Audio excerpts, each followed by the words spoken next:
Fala pessoal da Educação Física, tudo bem com vocês? Bom, no vídeo de hoje nós vamos estar iniciando um novo módulo na disciplina de Fundamentos da Biologia Aplicados à Educação Física e vamos ver exatamente um pouquinho sobre a microscopia, que é indispensável para a compreensão do organismo fundamental da vida, que é a célula, a unidade básica da vida. E nesse aspecto, nós podemos concluir de fato que for necessário todo o aporte teórico e metodológico que nós vimos anteriormente no nosso módulo de bioquímica para compreendermos os elementos celulares, bem como o funcionamento do próprio organismo celular como um todo, pertencendo também, claro, ao nosso organismo da espécie humana. Então, vamos seguindo, né, como, como já era de se esperar, para a história. Então, vamos falar um pouco da história da microscopia. A verdade é que a microscopia ela tem uma série de controvérsias, tendo em vista que poucos dados são, de fato, consideravelmente relevantes para a determinação de uma pessoa ou um grupo de pessoas que de imediato tivessem descoberto, ou melhor dizendo, elaborado, né, construído o primeiro microscópio. A verdade é que muito se menciona sobre três figuras que poderiam ter dado gênese a essa ferramenta que no passado era mais como um brinquedo mesmo do que propriamente dito uma ferramenta de estudo. Então, o primeiro nome que a gente percebe quando começamos a pesquisar a respeito da origem da microscopia é o de Zacharias Janssen.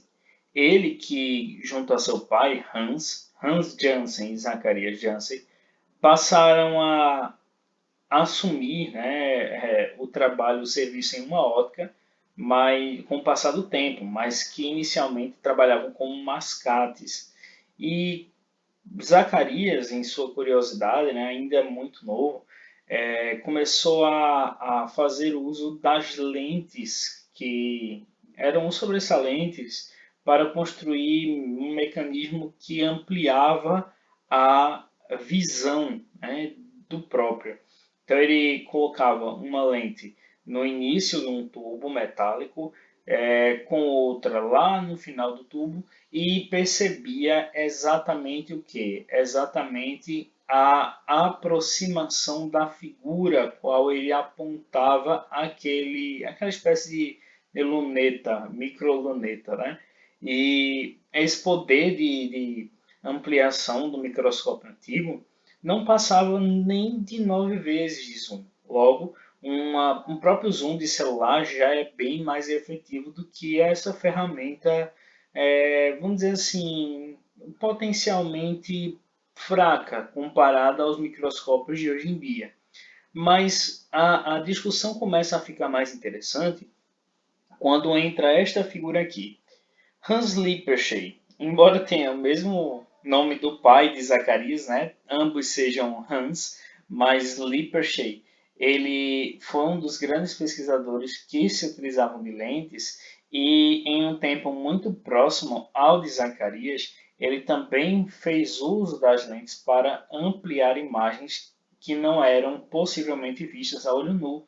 Logo, muitos começaram a questionar-se se Lippershey não teria sido de fato o criador do microscópio, o inventor do microscópio.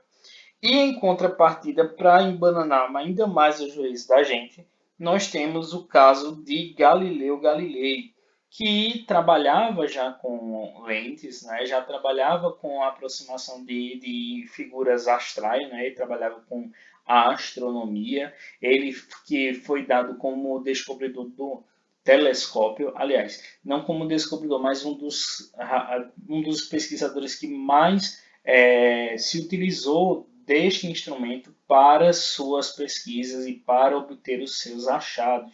Então, Galileu Galilei acabou também tendo o seu nome na discussão de quem descobriu o microscópio. E nessa perspectiva nós nos dividimos, né, muito sobre esse aspecto histórico e creditamos principalmente a Zacarias Jansen o próprio fato de imediato ter descoberto o microscópio, ter elaborado, construído a ferramenta da microscopia. Contudo, nós temos esses três ícones históricos aí, né, que estiveram contribuindo significativamente para o ramo da microscopia e que de imediato passaram a ter também tamanha relevância a ponto de serem considerados como possíveis descobridores do microscópio, né? Possíveis inventores desta ferramenta que hoje tanto contribui para as ciências biológicas. Então, neste ponto, um outro ícone que é interessante de ser citado é este aí, Robert Hooke. Robert Hooke, que na verdade é o descobridor da célula, tá?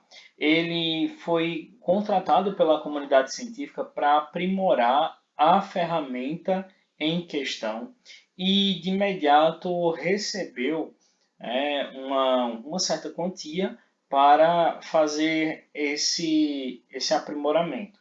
Infelizmente, Robert não dispunha ainda dos elementos fundamentais para que de imediato pudesse fazer tal feito.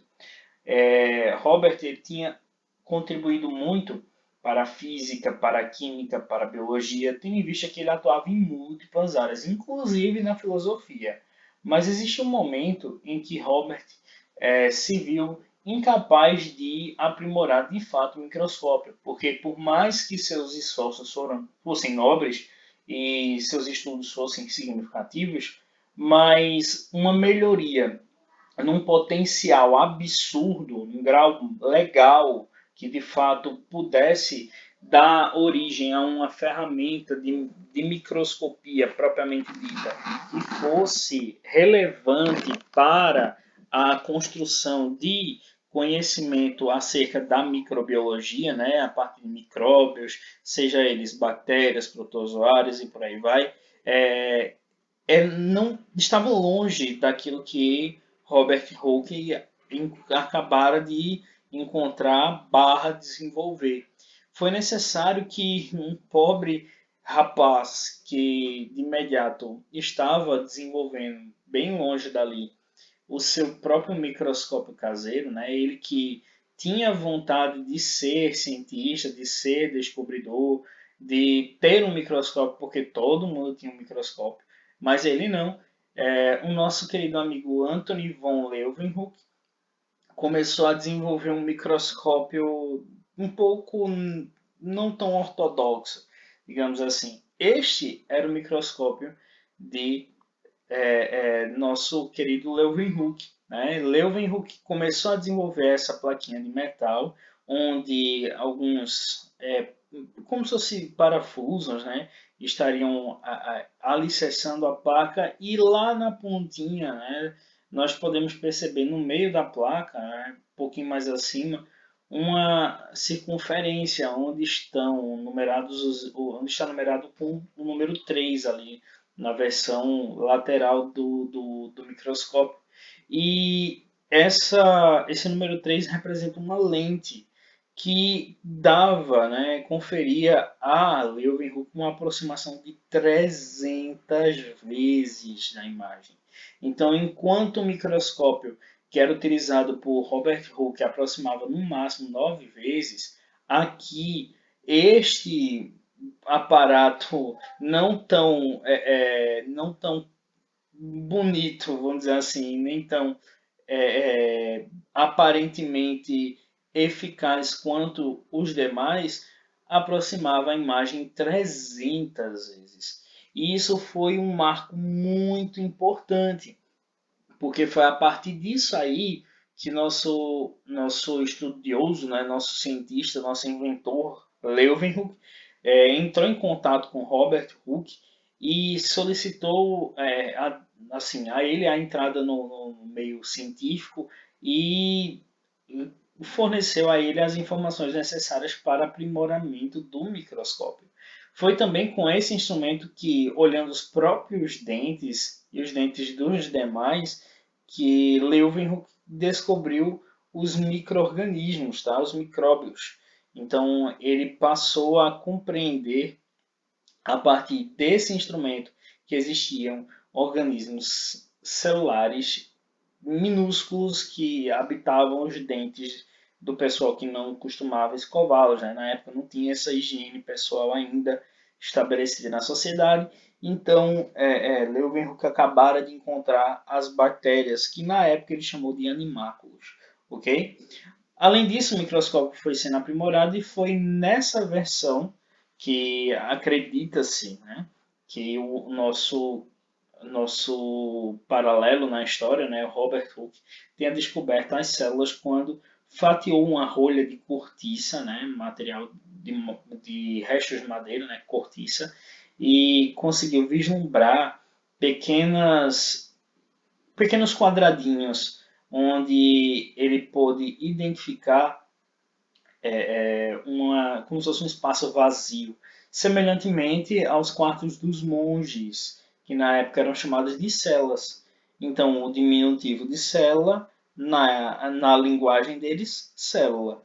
Logo, a célula teria surgido como sendo um espaço vazio, um quarto vazio, semelhante àqueles que estavam presentes é, nos monastérios, né, dos monges. Enfim, com o passar do tempo, esse instrumento foi cada vez mais sendo utilizado nas ciências e é importante destacar que diversos cientistas começaram a fazer observações ligeiramente importantes e interessantes.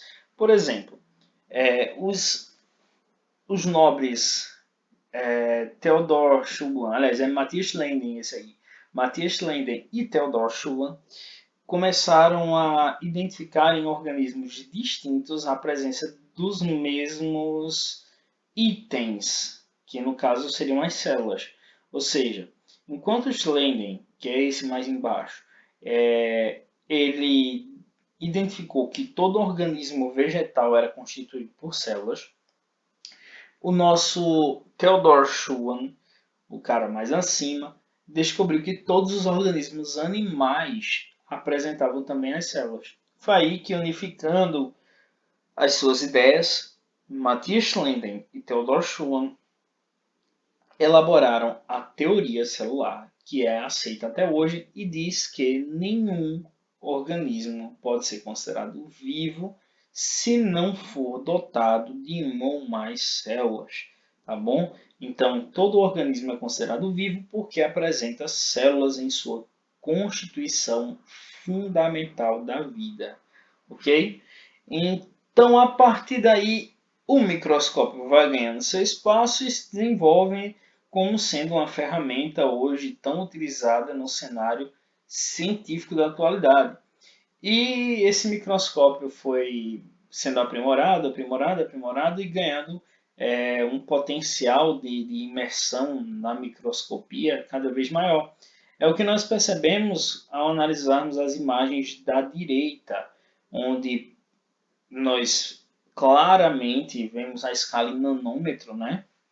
Ali onde percebemos que em 1 nanômetro identificamos o DNA, né? Menos que 1 nanômetro, né? 10 elevado a menos 1 nanômetros nós conseguimos enxergar a uma molécula de água. Acima do nanômetro, com 10 nanômetros, nós já conseguimos ver proteínas, um pouco mais vírus, acima de 100 nanômetros, nanopartículas, acima de 1000 nanômetros, bactérias, acima de 10 elevado a 4 nanômetros, nós temos células sanguíneas, fios de cabelo, formigas, né, uma bola de tênis, uma criança. É uma escala nanométrica, como também chamamos. Embaixo nós percebemos também essa escala, só que em se tratando de estruturas mais, como se fosse um resumão dessa de cima, né? Nós identificamos átomos e moléculas, nós identificamos nanotubos de carbono, nós identificamos os vírus, as hemácias e o fio de cabelo. E o microscópio em si, aquela figura que estamos vendo ali, ela é constituída por uma série de estruturas, né? O número um, que a gente chama de base, ou pé, é aquilo que vai dar sustentação, né, a todo o aparato do microscópio. Em seguida, o 2, que é a fonte de luz, que pode ser, né, em microscópios mais antigos, até mesmo um espelho. Tá? Então, você pode encontrar em alguns microscópios mais simples, principalmente aqueles microscópios de brinquedo, você pode perceber que ele vai ter, no lugar da fonte de luz, um espelhinho onde você pode projetar a luz e, de fato, ver, né, através das objetivas o item. Lembrando que nenhum microscópio pode fazer uso da luz solar, tá? Porque ela de fato gera danos ao globo ocular. Ao passar a luminosidade pelas lentes, o dano à retina, ao globo ocular como um todo, né? Na verdade, é melhor generalizar mesmo. É muito grande e, infelizmente, irreversível. Então, nós temos que tomar bastante cuidado com esses microscópios que atuam por refração da luz inserida em um espelho, em vez de ter uma fonte luminosa. Em seguida, o item 3 é o parafuso de foco. Temos o parafuso, nesse caso, né, nós temos dois parafusos de foco, que é o parafuso macrométrico, que ele transita entre unidades um pouco maiores, né? E temos o parafuso micrométrico, que transita levemente de modo só a uma definição mais precisa da imagem. Ele faz com que possamos meio que subir e descer as plataformas para melhor análise sobre a objetiva. Tá? Ele sobe essa plataforma aí, acho que vocês estão vendo, é uma parte mais voltada para cima da própria fonte de luz, né? Essas partes do 6, o 5, principalmente o 6, ele leva e abaixa essa estrutura, que a gente vai ver mais para frente. O item 4, que é o braço ou coluna do microscópio, que abriga, consequentemente, as objetivas, que vamos falar mais para frente. O condensador, ali, o número 5, que ele é como se fosse o condensador mesmo de uma câmera fotográfica. Quando a gente vê a câmera vai tirar uma foto, ela abre e fecha, né, na frente. Aquela estrutura que abre e fecha é um condensador. E esse condensador também existe no microscópio para adaptar a passagem do feixe luminoso. O item 6, que é a platina, né? Alguns também chamam de mesa, que serve exatamente como base para a inserção de lâminas microscópicas, lâminas de microscopia, como é o mais correto falar para vocês, né? As terminações mais coerentes, lâmina histológica ou lâmina para microscopia, enfim. O Charriot, que movimenta apenas a lâmina, deslizando ela sobre a platina. Então, às vezes, quando você mexe no Charriot, a lâmina pode transitar para os lados ou para cima, dependendo do nível do Charriot que você esteja utilizando. As objetivas, né, que nesse caso são objetivas simples, né? Esse é um microscópio que aparentemente apresenta três objetivas e essas objetivas são as objetivas de 4 vezes, 10 vezes e 40 vezes. Você pode encontrar objetivas de 100 também. Geralmente esse padrão segue, tá? Eu vou até passar uma informação que não necessariamente é oficial, mas que é bem interessante porque a maioria dos fabricantes utilizam dessa informação sempre. Existem essas objetivas de que nós chamamos como objetivas, porque é de fato o objetivo do microscópio, mas não. Né? Por isso é uma designação para lentes mesmo, tá? E essa objetiva, ela pode ser corada com uma linhazinha. A maioria dos microscópios é assim, por isso que eu disse, não é um padrão necessariamente, mas a maioria dos fabricantes usam essa característica. Se ele for pintado por uma linhazinha vermelha, significa dizer que essa lente ela aproxima 4 vezes. Se ela for pintada por uma listrinha amarela, significa que ela aumenta 10 vezes. Se for um azul, 40. E se for branca, ou um begezinho, geralmente um salmão, nesse caso aumenta em 100 vezes. Ô professor, mas veja, o senhor não disse que é aquele microscópio de Leeuwenhoek aumentava 300 vezes, então quer dizer que aquela plaquinha de metal é melhor do que esse microscópio aí? Não, porque na verdade lá no item 11 nós também temos uma lente que multiplica o valor das objetivas por ela. A gente vai ver daqui a pouquinho isso. Então, o 9, que é o revólver, né, é como se fosse de fato um revólver que ele gira e troca as objetivas.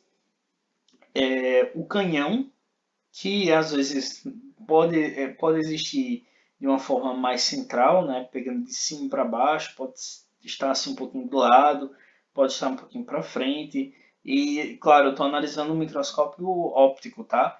Que é um microscópio de fato que faz a conversão da figura, né, através das lentes, é, de modo óptico mesmo, nada, nenhuma aparelhagem eletrônica influenciando na imagem.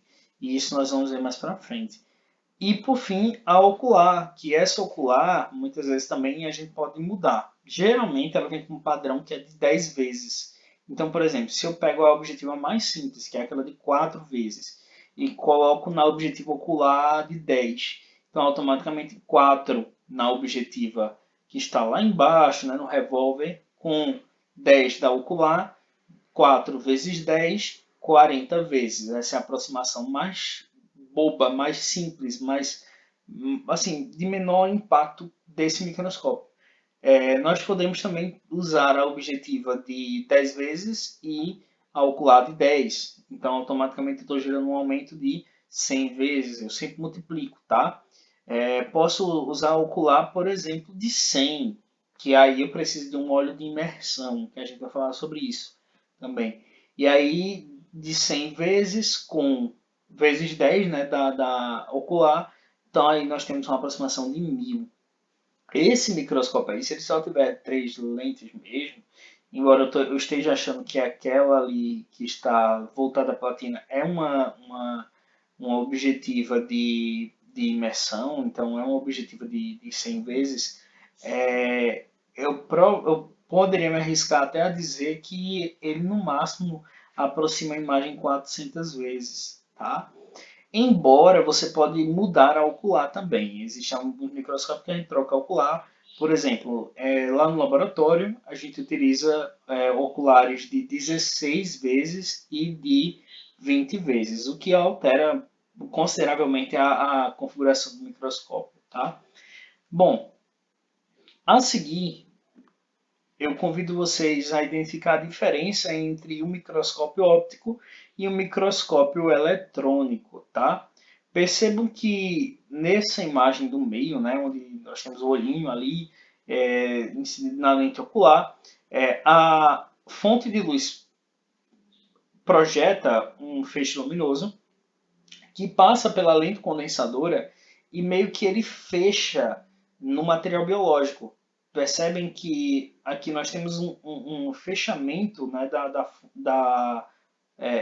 do feixe luminoso direto sendo incidida em um ponto bem específico que é da própria amostra celular, no próprio material biológico, e percebam que ocorrerá uma inversão no feixe luminoso, tá? Aqui, ó, a gente percebe que eles meio que cruzam, as linhas se cruzam. Eu vou até pegar aqui uma caneta para mostrar para vocês. Aqui, ó. eu venho com o feixe luminoso nessa direção e é aqui paralelo, tá? Então nós temos dois feixes de luz paralelos, que nesse momento eles se cruzam. E cruzam exatamente onde? No material biológico. E nesse cruzamento eu tenho a inversão da imagem, tá? Então nesse ponto a imagem está invertida.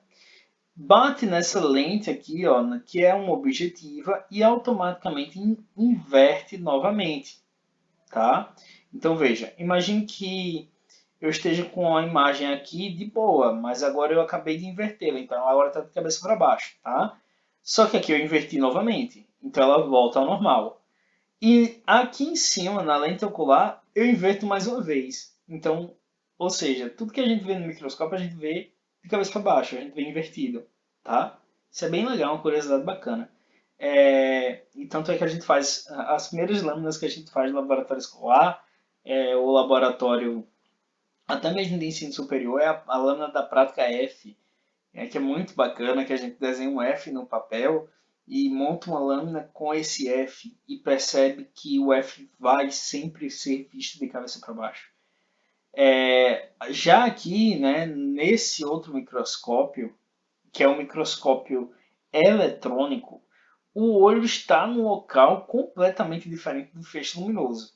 Por quê? Porque na verdade o feixe luminoso é projetado, é compreendido por, na verdade, uma placa, vamos dizer assim, um software dentro do próprio microscópio e converte aquela imagem que a própria aparelhagem eletrônica recebe e traz para quem, né, o laboratorista, o responsável pela análise do material biológico, para que ele possa vislumbrar com correções de imagem.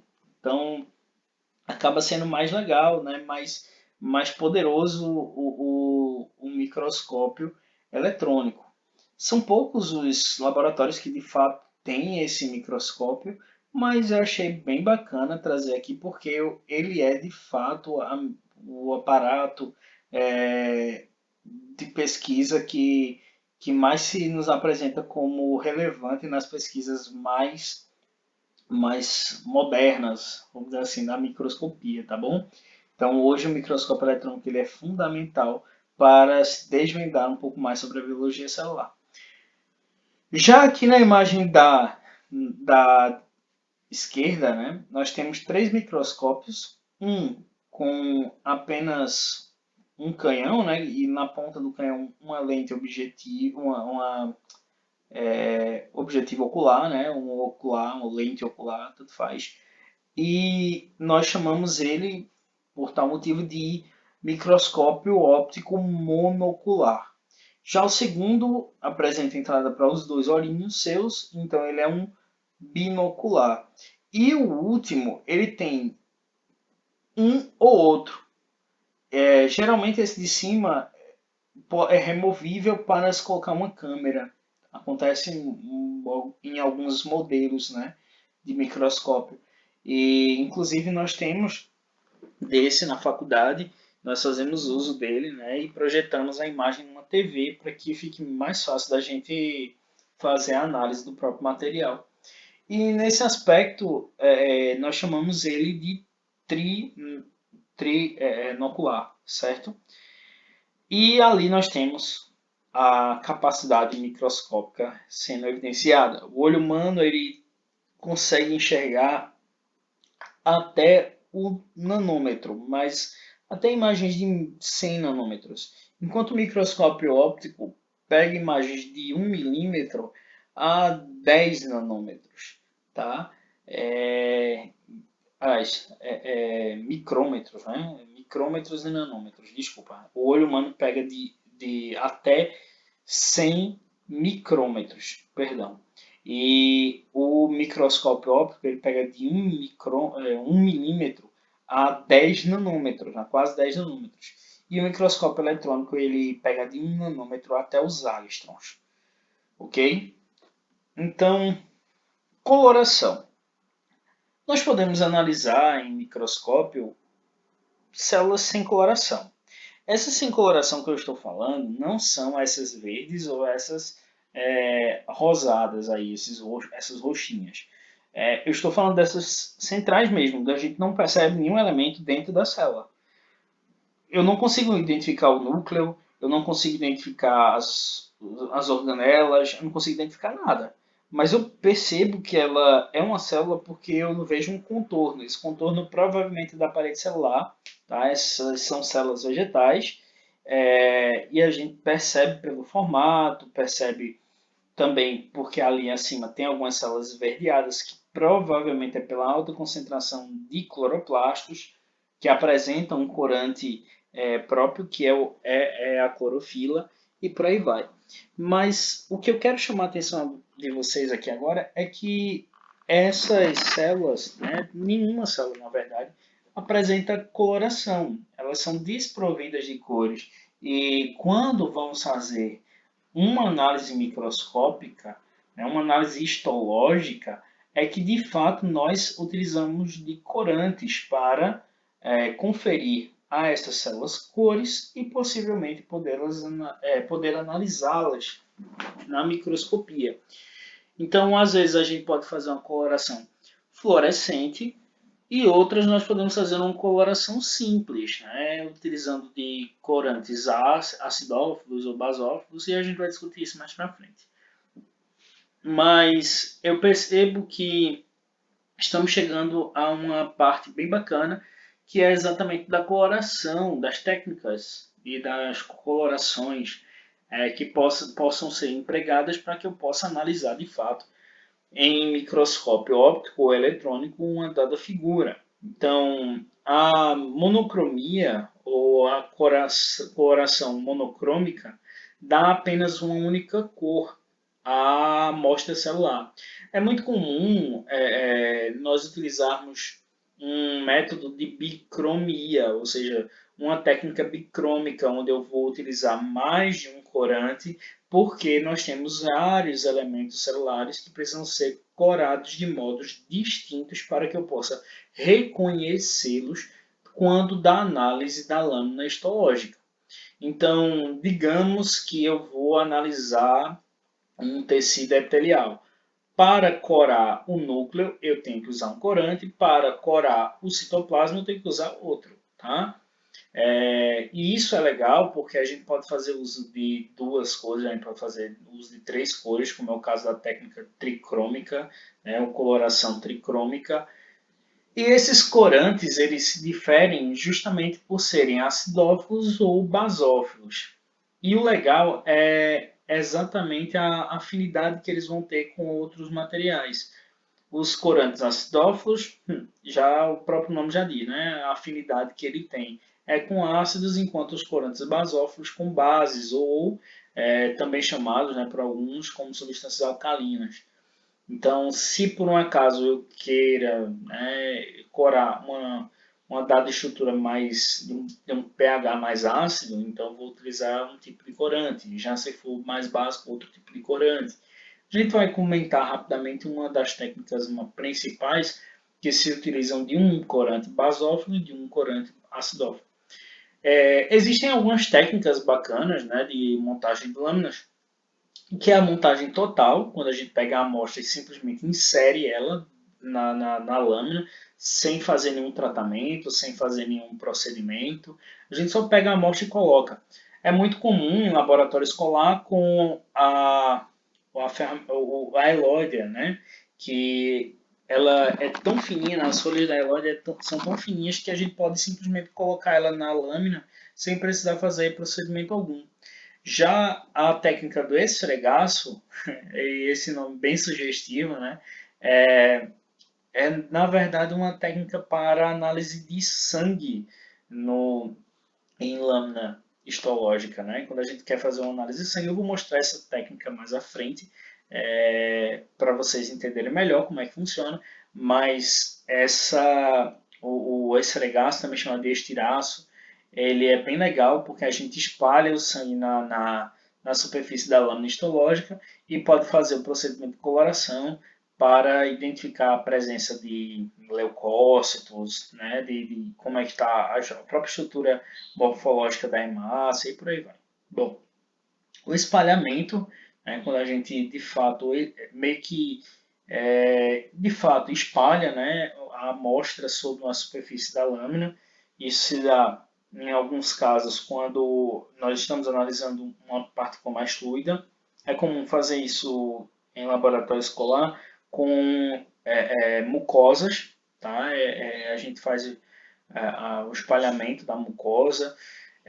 Temos esmagamento, onde pegamos uma porção mais, assim, de uma amostra de uma complexidade maior, nós forçamos ela com a própria lamínula em direção à lâmina, a fim de que ela marque, né, e possa ser esmagada para ter uma visualização bacana.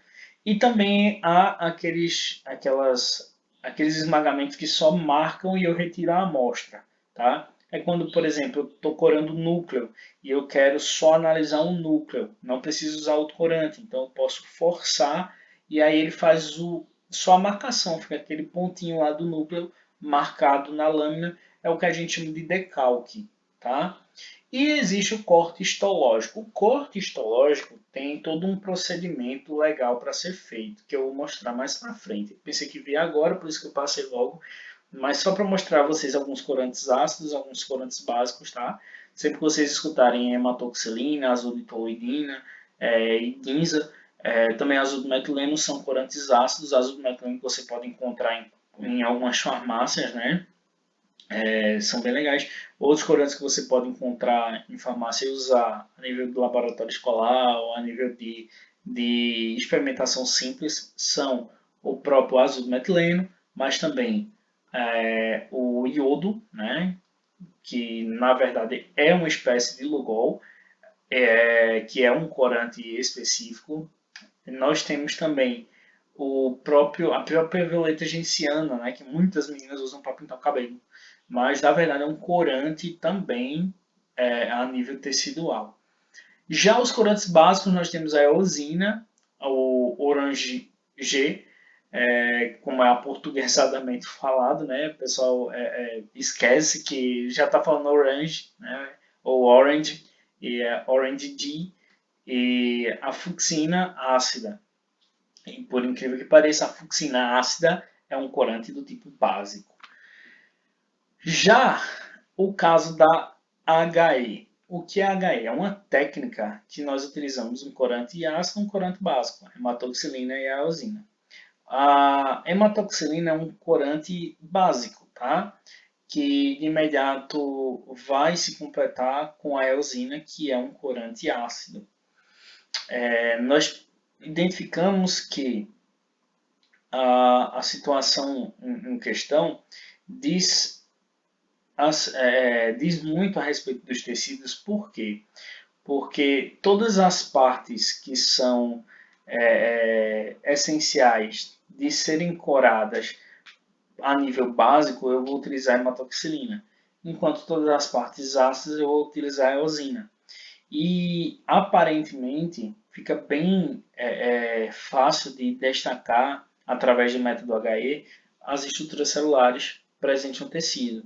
A gente pode ver aí bem definidos os núcleos, tá? Nesse tecido epitelial aí estratificado. Nós podemos perceber que aquelas bolinhas roxas mais escuras são vários núcleos celulares, né? E ali as divisões celulares são bem aparentes.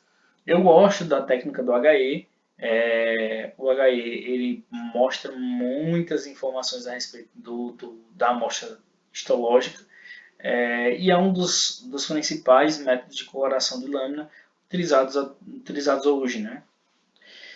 Já a coloração em prata é uma coloração monocrômica, por isso que eu trouxe ela aqui. É apenas a utilização às vezes, nitrato de prata, outras vezes de outras substâncias, mas é uma coloração a partir de um sal que é muito utilizado para colorar medula, fígado, baço. E aqui nós temos, por exemplo, nas imagens da direita para a esquerda, as duas primeiras, né? A maior aí, essa central, elas são de sistema nervoso, tá? Nós podemos perceber aí as ramificações dos neurônios, né, os dendritos aí bem definidos, os corpos do neurônio naquela do meio, e na figura da esquerda nós podemos ver os hepatócitos, tá? As células do fígado. Já o tricrômico de Mason é uma utilização de três corantes, a solução A, a solução B e a solução C, que não são os corantes puros, mas sim um processo, soluções dadas a partir de alguns corantes, como é o caso da própria fluoxina, do ácido fosfolipídico, perdão, e do próprio FCF. Bom, aqui nós temos algumas espécies de colorações, né? Como ficam, eu vou deixar vocês analisarem bem direitinho elas aqui e perceberem que cada coloração diz muito a respeito dos tecidos, mas de formas distintas, né? Cada tipo de coloração cada técnica de coloração é para uma finalidade específica, uma análise específica.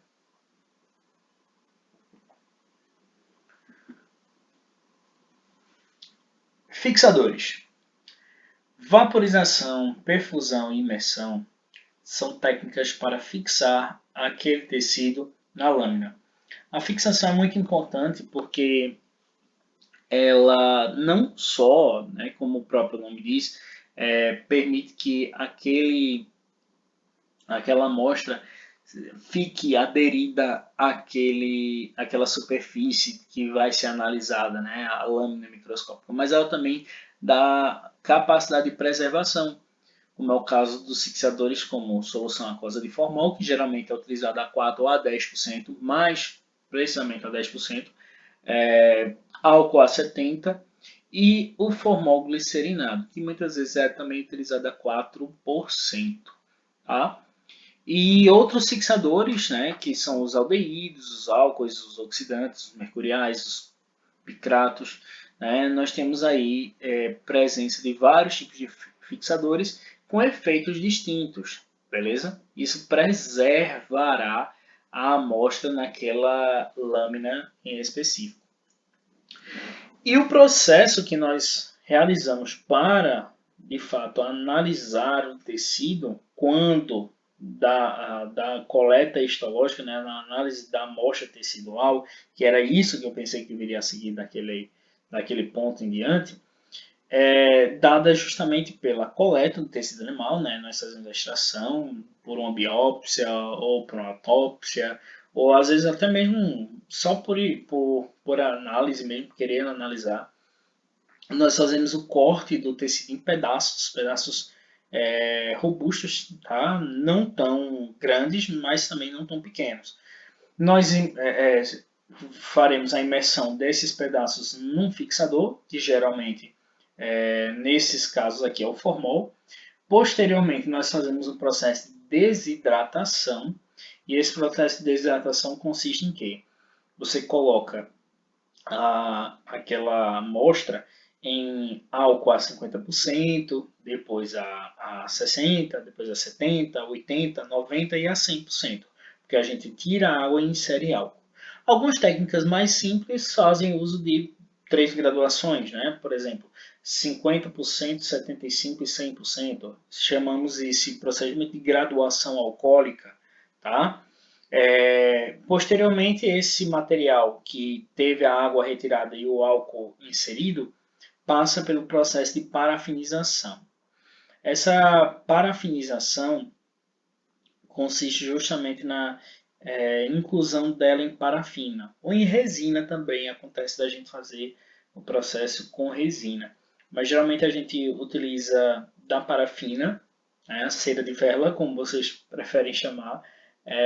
Nós inserimos aquela amostra na parafina, ela parafiniza, ou seja, ela adere à parafina, e depois nós passamos pelo corte, Esse corte ele se dá justamente quando nós pegamos aquele bloco de parafina que geralmente vai estar em um cassete, tá? Não é cacete, é cassete, que é exatamente uma estrutura que vai dar forma a essa inclusão em parafina e vai permitir que, através do uso dessa máquina aí do item 6, né, nós possamos cortar tiras e mais tiras da amostra.